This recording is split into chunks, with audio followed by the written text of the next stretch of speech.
สบายดีเนาะทุกคนก็สิพามาเบิ่งการใช้ชีวิตในประจำวันของข้อยเนาะ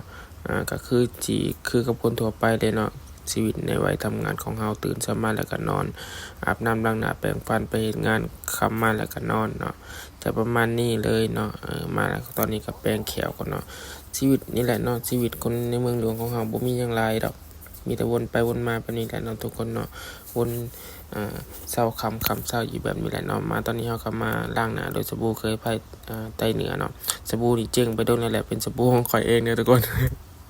เนาะเจ๊งไปแล้วข้อยก็ใช้เองเนาะขายบ่เบิดข้อยก็ใช้หน้าข้อยก็ถือว่าดีขึ้นอยู่เนาะข้อยก็ใช้คู่กับเซรั่มจุฬาเฮิร์บเลยเนาะเซรั่มจุฬาเฮิร์บจะช่วย